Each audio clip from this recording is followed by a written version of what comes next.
Welcome to Facts TV News, where everything is true. Men shot, injured at wholesale in Clarendon. Two men were shot and injured while at a wholesale at Waterworks in Frankfield, Clarendon on Wednesday afternoon. The men whose identities the police have not yet released have since been hospitalized. Reports are that about 2:07 p.m., the men were at Tour Guide Retail, Wholesale and Restaurant when a silver Subaru motor car drove up. One man alighted from the vehicle, the police said, and opened gunfire at them. According to reports, one of the men was hit in his left leg, while the other received gunshot wounds to both legs. They were then rushed to hospital. A motive for the attack has not been established. Magali student hospitalized following stabbing. A 16-year-old schoolboy has been hospitalized after he was allegedly stabbed by a grade 10 student at the Magali High School in Manchester on Wednesday. The boy's mother, Sharon Hyman, told reporters Thursday afternoon that her son was stabbed in his back after an argument in a restroom with the accused. He was at the restroom and the guy come and bounced him, and my son turned to him and said, "Why you bounce me?" He, the accused, said to him, "Do something, no?" He then told him about his mother. My son retaliated and said, "Go back for your mother," she explained. The incident reportedly happened during lunch break at the school. It is further reported that following the restroom argument, the grade 10 student attacked the grade 11 student in a classroom and allegedly stabbed him in his back. Hyman said police informed her that the accused was arrested. She is questioning the school security measures. "How did knife reach over there?" she asked.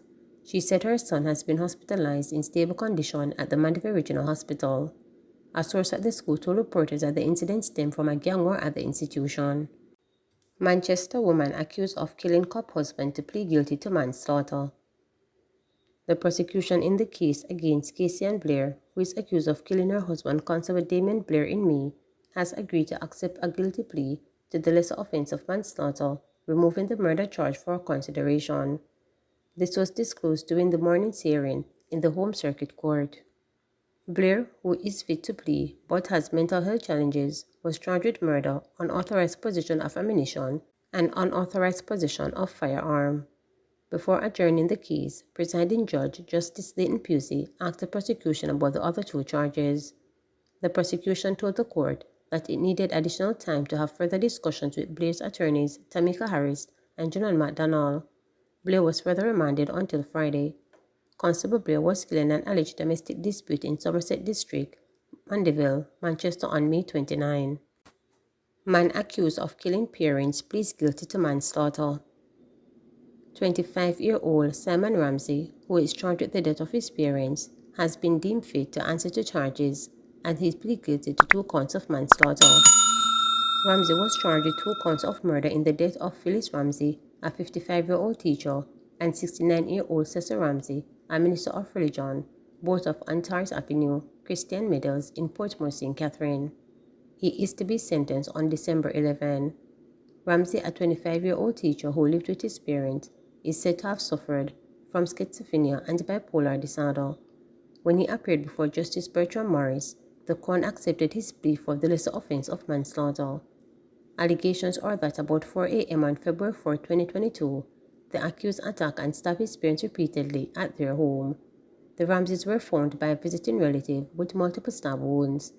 The accused was held near Phoenix Park in Portmore after his vehicle crashed. He was arrested, and following a question and answer session, he was charged with 2 counts of murder. He reportedly confessed to killing his parents.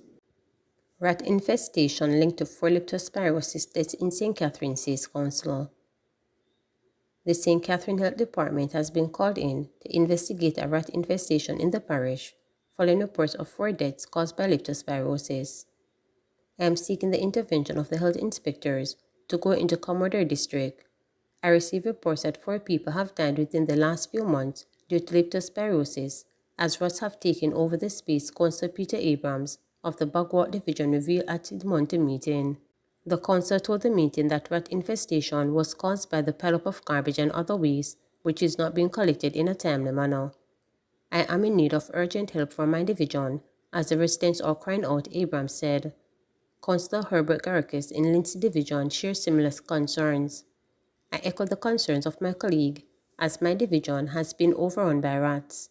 It is only a matter of time before diseases such as leptospirosis take over the place, he stated. Dennis Douglas, the Chief Public Health Inspector for St. Catherine, said an investigation will be conducted.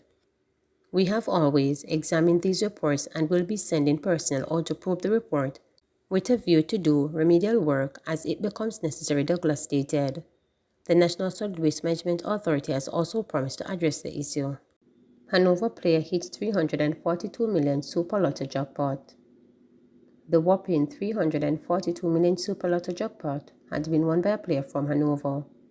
According to a release on Thursday, the winning ticket was bought at Diamond Lotteries in Santoy in the parish, with lucky numbers 01, 10, 23, 25, 35, and 7. Another lucky player from Hanover hit the $100 million Lotto jackpot in October with the winning numbers 8, 12, 13, 18, 19, and 26. That jackpot is still unclaimed. To begin the process of collecting their jackpot, the winner must present their winning ticket with their signature affixed and a valid national identification at the Supreme Ventures flagship store located on Twin Gate Plaza at 25 Constance Spring Road in St. Andrew within 90 days from the draw date. This marks the second time this year that the Super Lotto has created a multimillionaire in Jamaica. In April, one player made history by winning the historic $503 million jackpot. St. James triple murder accused to face committal hearing. The St. James Parish Court has scheduled a committal hearing date of December 5th for 28-year-old Wesley Reid, who is charged in connection with a triple murder in Roehampton, St. James. During the hearing, the judge will carry an evaluation of the evidence presented and decide whether it is sufficient to warrant transferring the case to Home Circuit Court. He is jointly charged with his brother, Kisnot Reid, for 3 counts of murder, possession of a prohibited weapon, and using a firearm to commit a felony. The brothers were charged in connection with an incident that took place at a section of the Roehampton community known as Mars of Claus Lane. It resulted in the deaths of 3 cousins, 38-year-old supermarket worker Conrad Beanie Lawrence, shopkeeper Chevon Kong Gordon, and 50-year-old Carleste Shutter Morris. Wesley Reid received a committal hearing date when he appeared before presiding judge Keisha Grant Price on Thursday. His bail was extended until December 5th. Meanwhile, Wesley Reid's brother, Kisnot Reid, is charged solely with the May 31 double murder in Roehampton. In relation to that incident, he is charged with the murder of 23-year-old former Linston Anderson, otherwise called Blacks, and 20-year-old Tavar Doman, otherwise called Rivers. He was not present in court on Thursday because he is currently being held at the St. Catherine District Prison awaiting psychiatric evaluation. A psychiatric evaluation was supposed to be done, but it was not. It will be done this week coming, Kitson Reid's attorney, Michael Hemmings, told the court on Thursday. On the previous mentioned date, September 29, the court was told that the case file for Kitson Reid was substantially complete, but it was not stated on Thursday whether it is now complete. He was remanded in absence and will be brought back to court on December 5th to join his brother.